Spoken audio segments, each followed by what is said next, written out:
respectfully, you sound dumb. You sound dumb. Leave this to the rappers and people who actually appreciate the art of hip hop and rap. Talk about replay value. Like, what's the scale we're weighing diss tracks on here? Does it have to be something that we're gonna hear in the clubs? Does it have to be something that you wanna like bop to and do a little TikTok 8-count dance to? Like, what are we talking about here? We're talking about rap. Do it cause I said that. Fold you with your legs back. Switch it like the doggies. Pull your hair, reveal your wig cap. That's I've been on. Bust all on your skin tone. Always on that freak. Just call me when your man gone. Steady talking about how you gon' ride it like a pony. I'ma need you to come on over here and show me. Try to Casamigo, got your body feeling haunted. Checking for your man cause that leave you lonely. Throw that back, let me show you who run it. Pulling out tricks, ain't nobody who done it. We ain't making love, you love it. Nothing else on, just a condom in the bucket. What's high in the blogs for this week? Drake and Kendrick. Man, oh man, this is the beef that keeps on giving. It's a lot going on. Kendrick is not letting up. I'm talking all gas, no brakes, foot on neck. Like,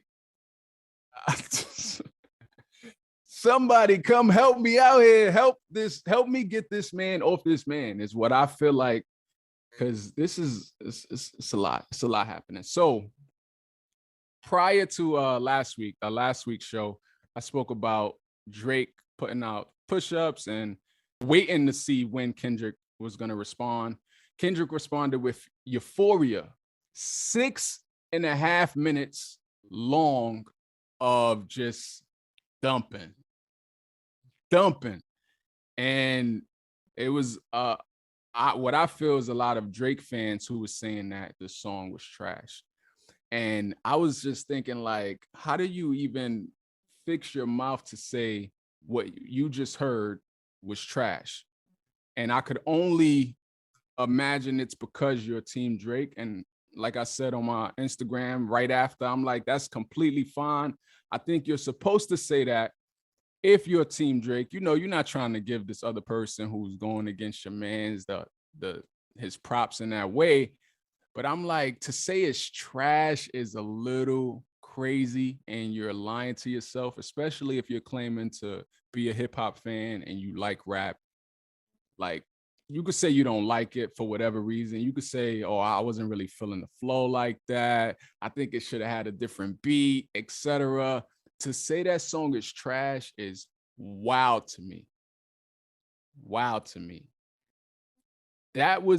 I think Euphoria is probably top 5 diss songs in all hip hop. Top 5. Fight me. So that happened, right? So Kendrick dropped Euphoria and everybody liked Drake. Now we're waiting for you. Drake decided to drop this song called Family Matters. Actually, before Drake even dropped Family Matters, Kendrick dropped another song. 616 in LA is the name of the song Kendrick dropped. In the early morning hours, I think it was Thursday morning, he dropped this song, just randomly popped it up. I think it was 616 in LA when he dropped it. And in that song, he was accusing Drake of putting money out in the streets to try to get information on him.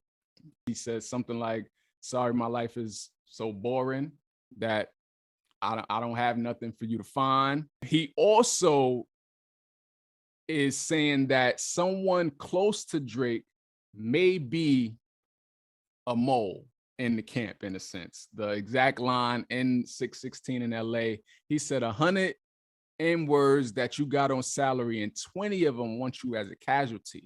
And one of them is actually next to you.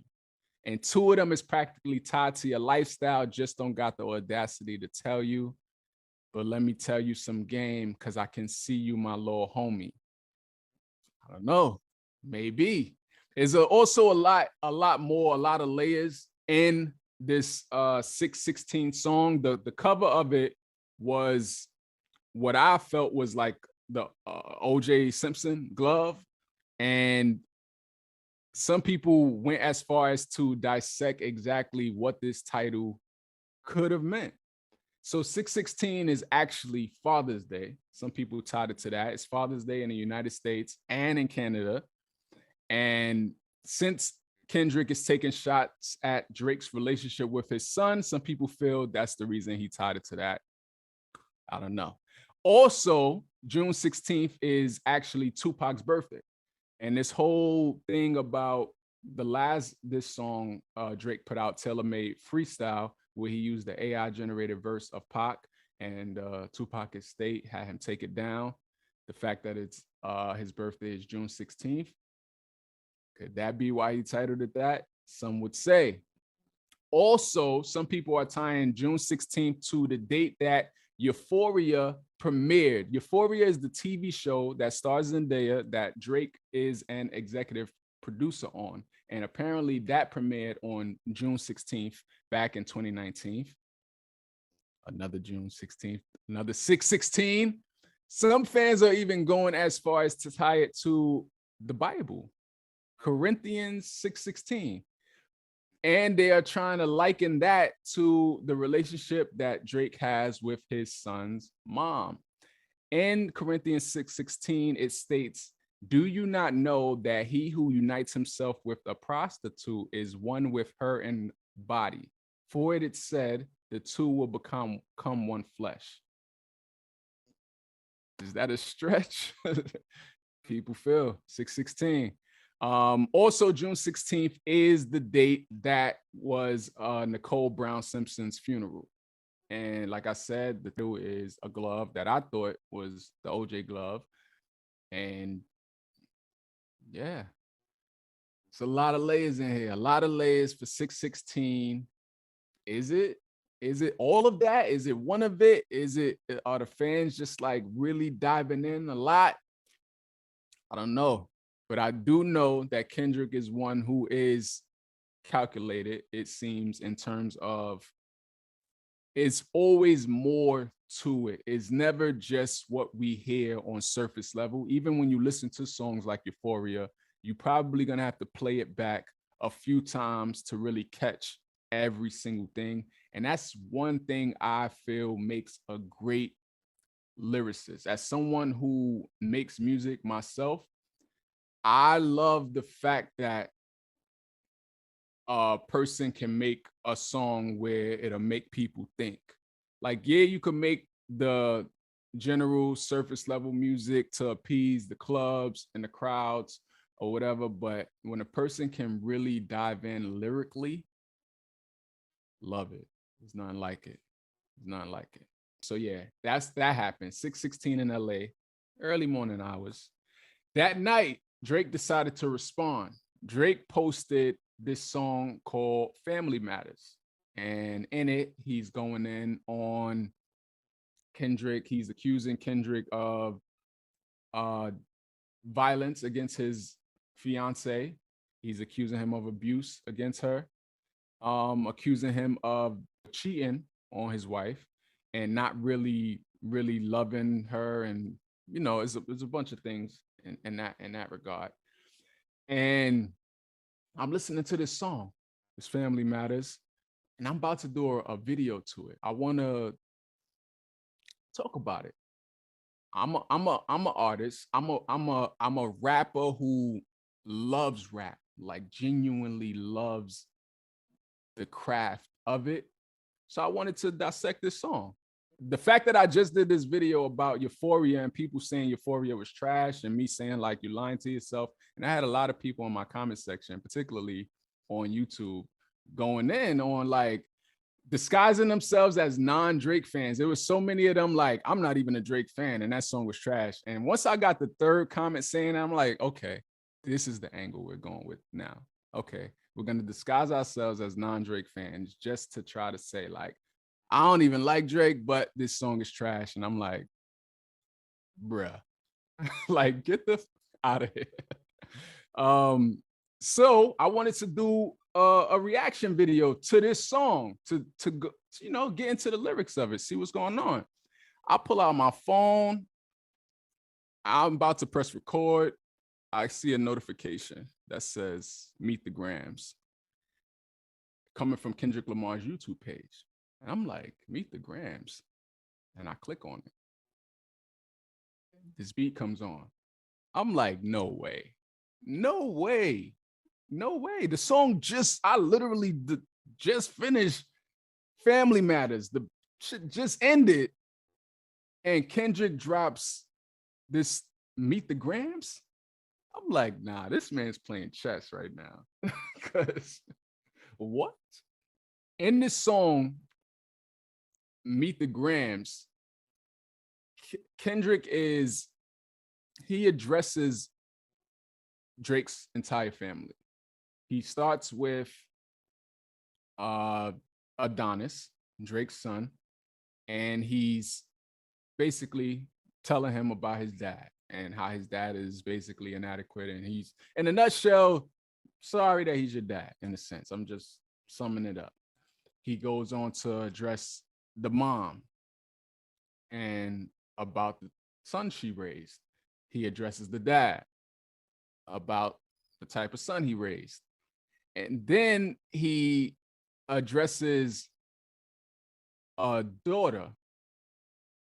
And he mentions something about the daughter, like, sorry he couldn't be there for your 11th birthday and all of this type of stuff. And I'm like, wait, hold on. Like, does this mean Drake has a daughter that he's hiding?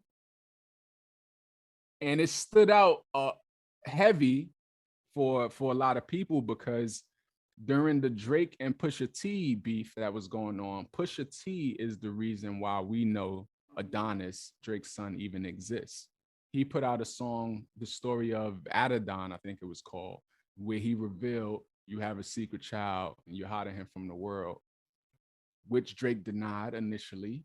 And then he ultimately came out and admitted that, yeah, I do have a son. So now with Kendrick saying that there's a daughter that exists out in the world, one would wonder, like, yo, another one? Is this a repeat? Like, maybe what he said in 616 in LA is true. Maybe somebody that's really close to Drake is really the op for him. But I don't know. Now, you got people on TikTok, in the TikTok world, who love a conspiracy theory. I'll be the first one to tell you, I never feed into conspiracy theories. I'm always like, yo, everything isn't a conspiracy. Like, and usually the conspiracy theories, they just are so like outrageous. And it's like, I hope you stretched before that reach you just retched. I probably just made that word up. Is reach in the past tense? Is that a word? If not, Merriam-Webster's, holla at me. But it's like they usually are just so far-fetched, these conspiracy theories. You have some people on TikTok right now who are dissecting Meet the Grams, and they are feeling like the daughter section of the song may not be about an actual daughter Drake has. Some on TikTok feels it could be referring to the relationship that Drake has, that's a friendship, with Millie Bobby Brown. Millie Bobby Brown is the actress from the show Stranger Things. Her character on the show Stranger Things name is 11. And when this story came out about Drake and Millie having this friendship, and Millie even said that they text all the time. At the time, Millie was like 14 years old and Drake was in his 30s. It was like this huge gap. And people are like, what do you have in common with a 14-year-old that you're texting her? And y'all like, Millie says that Drake is just like a good friend. He gives her advice on various things. And so a lot of people was looking at that as a little odd, like, friends with a 14-year-old that you don't know, that's not a family member. So some people feel Kendrick is metaphorically speaking when he say 11th birthday, talking about this girl, Millie Bobby Brown, in that relationship. And I'm like, I got to go back and listen to Meet the Browns again because I don't know. Like, I know Kendrick, being the lyricist that he is, most lyricists metaphorically speak all the time. So maybe it has some truth to that. I don't know. Y'all tell me what y'all think. Could this be some metaphor and not an actual daughter that Drake has? Someone said Euphoria could be studied. Yeah, definitely. And I feel probably the same could happen for Meet the Grams too. Like I mentioned earlier, you know, everything isn't something that you'll catch first listen, especially when you're doing some with someone that's really lyrical. So you might have to go back, get the little metaphors and all of that. It's a lot. It's a lot going on. Drake is denying having a daughter, and he actually he told academics that he said, you or anyone, if you or anyone are able to find proof that I have a daughter, I will quit rapping and come work for you. So he's that certain that one, he don't have a daughter, or two, y'all will never find out. One of the two. So I don't know. It's a lot happening. That's me dissecting Meet the Grams. Yeah, I'm gonna have to go back and listen to it again. Social media is reacting to Meet the Grams and most of these back and forths. Someone said, some people saying Kendrick won, other people saying Drake won. In my opinion, the first ninja to drop some evidence to back what they saying will win. And I'm with that. I'm with that. Where it's at. Because once something comes out that's confirming anything that's being alleged in these tracks, whether it's what Drake is saying about Kendrick and Family Matters, or whether it's what Kendrick is saying about Drake and Euphoria, 616 in LA, and he dropped a new one, but I'm gonna get into that in a second. But once some truth, factual, like hard evidence comes out about any of that, I think it'll help them for sure. So that's that. That's one part. I mentioned at the top that we're gonna be breaking this down, this whole beef, because there's a lot going on. So in Euphoria, Kendrick said something like, how many more features with Black artists till you finally feel that you're Black enough? And I immediately figured he's speaking from a cultural standpoint, but this narrative appeared online that Kendrick was speaking about the color of Drake's skin. And this whole colorism debate came about and how wrong it is. And I'm like, am I the only one that know that he was culturally speaking? Like, this had nothing to do with the actual color of Drake's skin when he said, how many more Black features till you finally feel that you're Black enough? Drake, we all know, well, maybe you don't know, but Drake grew up with his mom predominantly, who is Jewish. He grew up in an all-Jewish neighborhood. He went to a predominantly Jewish school. He lived a traditional Jewish lifestyle for the most part of his early life into his early, like, adulthood. Bar mitzvahs, celebrating Rosh Hashanah, like Yom Kippur, like your man's had a traditional Jewish upbringing. He spent some summers with his dad, and then apparently that even stopped after a while because of some child support issues, Drake said. And so it's safe to say and understand that people may feel he don't really identify with being Black and that side of him. So I feel that's what Kendrick was solely talking about. And so it kind of blew mine. when I seen this narrative about colorism popping up. But yeah, that was that with Euphoria. What else? Let's get into what makes a diss song a good diss song. Is this debate? Once I heard as many people as I seen saying Euphoria was trash, I'm like, are we listening to the same song? Because what? What? You got somebody like Azalea Banks, for instance, who posted, she said, push-ups is the crown jewel of it all. That ish is a boppington. She said Drake ain't even got to respond because it's getting a little girly now, and I really don't think Kendrick needs any more ammo to release any more snooze fest, rippity rappity, radical mathematical ish. She said it's not like Kendrick is dropping anything with replay value. First of all, Euphoria is deaf on repeat in my crib.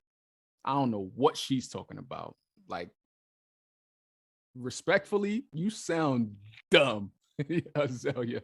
You sound dumb. Leave this to the rappers and people who actually appreciate the art of hip hop and rap.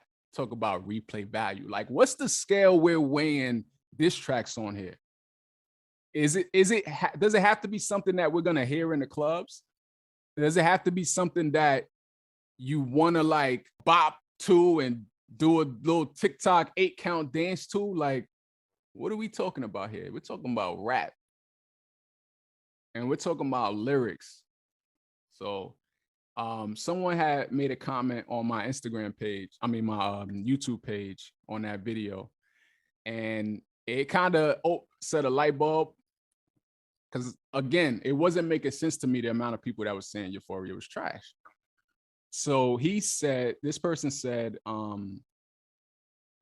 they think anything that is not played in the clubs is trash. That's not a club record. It's trash. And I was like, I never looked at it that way. And that is likely the reason why they are like on the bandwagon of this song that Drake put out trumps any of these lyrical songs that Kendrick is putting out. And it's because of the bounce and the flow and the replay value, as Azalea said. And I'm like, okay, that makes sense. I get it.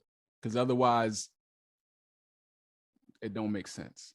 I guess it's subjective. Music is subjective in general. So, some people are going to like something, some people aren't. Maybe some people don't like a bunch of lyrics. Maybe some people just like to be glazed over with little quick one-liners and dance ready sounds. But when it comes to hip hop and rap beefs, lyrics trump anything else. It should solely be about the lyrics, if you ask me. I could care less about the beat of it, or like, is what is this person saying? It's how I judge rap beefs. But that's that. I was wondering if J. Cole would pop up in this mix at all in terms of Kendrick and any of these songs. Because we know J. Cole bowed out gracefully. He put out a response. He was the first person to respond to Kendrick's like that song. And he ended up pulling it down, was like, nah, that ain't feel right. It ain't me. And he bowed out. And I was like, that'd be crazy if Kendrick still like say something about him or whatever. And Kendrick actually did, but not in a bad way though. In the song Euphoria, Kendrick says, there's no accent you can sell me. He said, yeah, Cole and Aubrey know I'm a selfish N-word. The crown is heavy. I pray they my real friends. If not, I'm YNW Melly. And he's saying that he's considering them friends somehow. And he's saying that he's praying they're his real friends. If not, he's YNW Melly. And YNW Melly is a rapper who was charged with unaliving two of his close friends that he worked with. It ultimately ended up being like a mistrial or whatever, but that's that metaphor and that punchline and that. But he mentioned J. Cole. Yeah, it's a lot. It's a lot happening here with this. It's not over. Kendrick, all gas, no brakes right now. He released another diss song called Not Like Us, I think is the title, just last night. Unprovoked. Not unprovoked, but just like out of the blue, here this song gets dropped. Again, I get the notification from the YouTube page, and I'm like, wait, another one? And I don't know if this one was in response to people like Azalea saying that his stuff didn't have no replay value, which isn't true at all. But this one has that like kind of like that classic West Coast club feel to this one. When I was listening to it, I was like, oh, they're gonna be in there like sea walking in the clubs to this, and it has that feel to it. So I don't know if he's like, oh, y'all want to dance? Yeah, I don't know. But it's like at any given moment, something could drop. Probably before I even finish this podcast, somebody might drop something. If you look around on the internet, it's a toss-up. These are two of music's biggest hip-hop artists. They have large fan bases. And they're going to be loyal to them. So anywhere you look at online right now, it's a toss-up. I don't think anyone converted any of the others' fans over just yet. I see the Drake fans arguing with people in the comment section, and I see the Kendrick fans defending what's going on over there. And then you got the people in the middle where I feel I lie, where it's like, I'm here for the culture. I'm here as long as it stays on wax. Like, this is good old sparring rap fun. I'm here for it. I'm gonna leave it at that. Yeah. All right. That concludes my talk on the Drake and Kendrick. Let's move on. What else is hot in these blogs? The Lovers and Friends Festival. This is this huge festival. I believe this was the third annual in Vegas, where the lineup is basically your 90s and 2000s playlists, all live on stage at the same damn time. And it's just one of those, it's like the lineup can't be real because who? Everybody you could think of who was drinking in the 2000s is on this lineup. And I was tight. I couldn't get tickets. I was trying to reaching out to people who I know. I got some friends in some high places, and I'm like, yo, you think you got some hookups, get some passes? And they like, I'll get back to you. And then it was canceled at the last minute. I'm talking about the festival was supposed to start on Saturday, and as early as like 11 o'clock, 10 a.m., 12 noon, the first artist was going to be hitting the stage for this all-day festival. And Friday night, they posted a tweet, and it said festival update. And it said the festival was canceled due to weather and these a wind advisory, a high wind advisory is what it said. And I was like, wait, hold on. Did this thing just say this festival was canceled? It say Organizers have been monitoring the weather for several days and proactively preparing for a windy Saturday. However, the National Weather Service has now issued a high wind warning, including dangerous 30 to 35 mile per hour sustained winds with gusts potentially more than 60 miles per hour. Following advice from the National Weather Service and in consultation with local public officials, organizers revealed they must make the safest decision and cancel the Lovers and Friends Fest. Cancel? I'm like, damn, y'all couldn't put it to Sunday? Like, y'all couldn't make a rain check? But I get it. People's schedules are their schedules, and they probably would have lost half of the artists or whatever. But it's like, damn, like, and the timing that it happened, it left a lot of fans upset. You know, people took off work, people got babysitters, people paid money on flights, people was coming from all over the world, not even just America. Who knows how much people paid on flights, hotel rooms, outfits, like made it a whole thing. Some people were still on their flights when they got the notifications. Some people tweeted out like they just landed and they like, what? Like the disappointment will be real for me. And it's like, dang. Wow. And of course, you got the conspiracy theorists who are trying to say that they just didn't have none of these artists booked, and that's what it is, and yada yada. But it's like this show is about to go on. I know that had to be one of the toughest decisions they had to make, but I guess I get it. 30 to 35 miles per hour winds with gusts up to 60.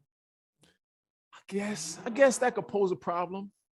I don't know if it would have blew the stage down, but it probably could have wreaked some havoc out there with other things they might have had set up, other like tents or, where they may be selling food and stuff at. All of those things may have been compromised with the high winds, and maybe some things on the stage. You never know, but.